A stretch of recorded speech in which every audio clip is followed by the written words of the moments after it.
Bom dia, eu sou a professora Helenice Satkowski, eu sou doutora em História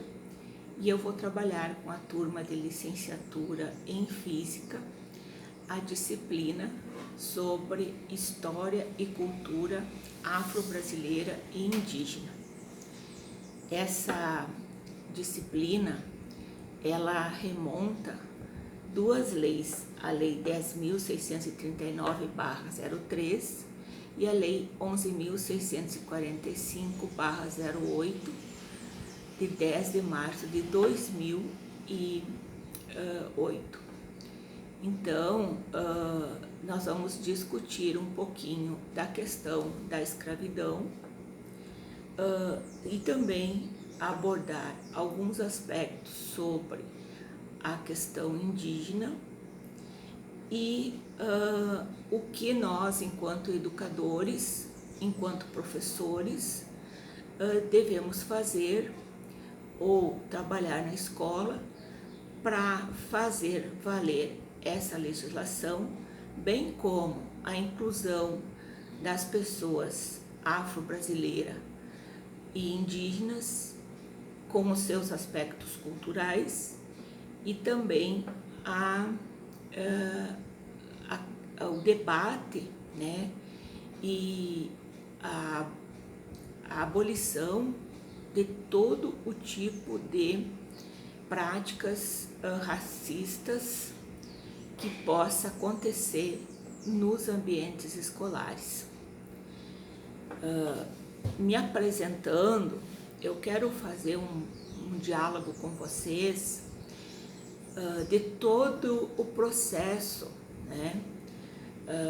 que gerou a escravidão, né, alguns aspectos importantes que geraram esse domínio, né, em cima da África e, consequentemente, essa transposição de praticamente um continente de pessoas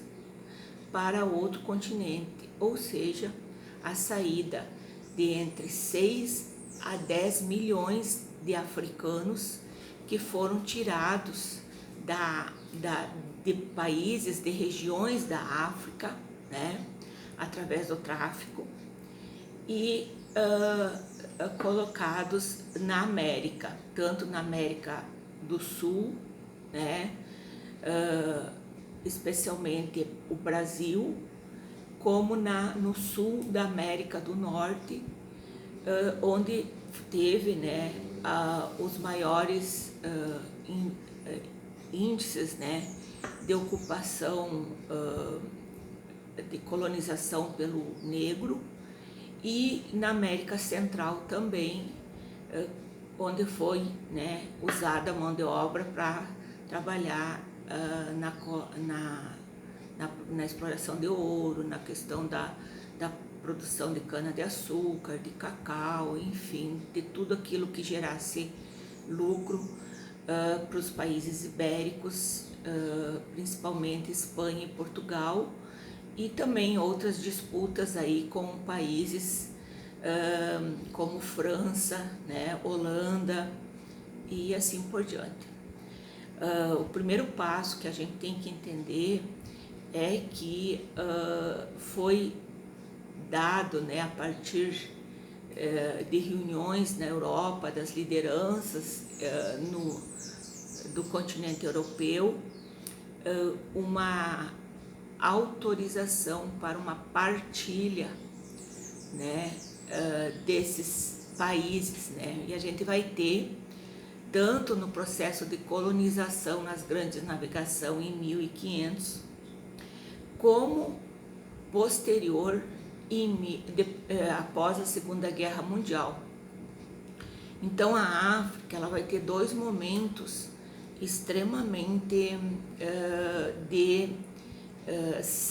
saqueamento, né, dessas riquezas. E o que aconteceu tanto no processo de colonização da África, bem como no processo de partilha pós Segunda Guerra Mundial, vai refletir até hoje né, dentro do continente africano, nas estatísticas, né, de pobreza, de miséria, de organização política e social, de desmantelamento cultural, de conflitos, né, entre grupos de oposição política, né, também armamentos muito pesados entram por troca de vários minerais, né, como diamante, como o controle de petróleo, como várias outras fontes de energia que eles acabam visando, né, o poder para fazer essa extração desse lucro aí. Bom, eu já falei que 10 milhões de escravos, aproximadamente, é o que a história registra, que foram colocados, né, em navios negreiros e atravessaram o Oceano Atlântico para chegar até as costas, né, aqui da América do Sul, Central e Sul da América do Norte. Todo esse esquema de tráfico abalou significativamente a estrutura africana, que vinha de reinos, vinha de organização de governos, vinha como o povo núbio, que tinha uma história desde a antiguidade, né, de comércio, inclusive com os egípcios. Então ela vem, essa imposição do trabalho escravo para uma mão de obra que atendesse o comércio e os interesses capitalistas da Europa, vem para destruir as organizações que já existiam forte dentro da África. É óbvio que, como a África era um continente com várias etnias, a África acaba tendo muitos conflitos e promovendo também essa entrega, né, de alguns povos que queriam subjugar outros povos e ajudavam, né, na captura desses escravos que eram trazidos, né, para o continente americano, né. Com isso foi destruída toda a questão cultural, né, a gente sabe disso, foi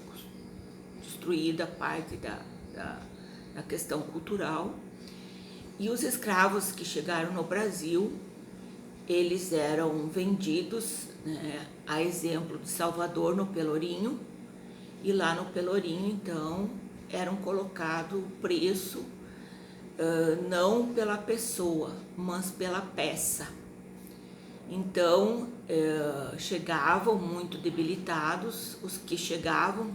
tinham sobrevivido à travessia do Atlântico, eram untados com óleo e colocados acorrentados no Pelourinho ou no Paço, no Rio de Janeiro, onde eles eram vendidos então por peça, de acordo com o tamanho, com a pesagem, né? Também se estavam aparentemente bem de saúde, era olhada a dentição deles, se não tinha problemas, e assim era posto um preço e vendido no mercado. Uma curiosidade importante é que escravos coxos ou aleijados, como a gente chama, também eram vendidos para ficar pedindo esmola na rua, e no final do dia o senhor esse que adquiria esse escravo passava recolhendo a esmola e deixava o escravo lá. Sempre lembrando que escravo custava dinheiro por conta da alimentação, que tinha que trabalhar que tinha que ser alimentado todo dia. Então o escravo tinha um valor muito grande. São muitas as publicidades da época nos jornais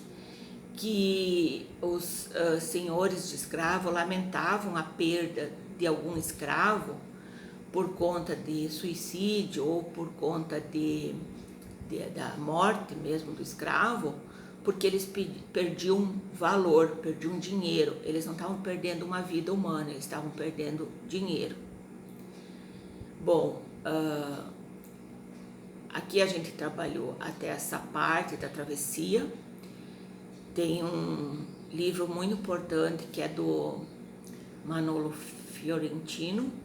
onde ele fala sobre esse tráfico negreiro no Oceano Atlântico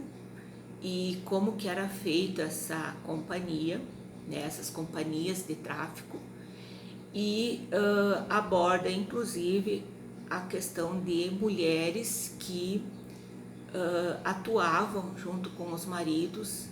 nesse tráfico e que eles tinham que vender urgente o escravo para não ter prejuízo com esse negro, né, com essa pessoa que ia ter que comer e se alimentar, e eles simplesmente queriam fazer o comércio, não era uma questão viável para eles ficarem muitos dias tendo que alimentar o escravo, tá? Então isso seria um prejuízo para a mercadoria que eles tinham trazido então da África. No próximo vídeo a gente continua com mais uma explicação sobre essa questão para a gente entender por que da importância da legislação e do trabalho de combate ao racismo nas instituições escolares.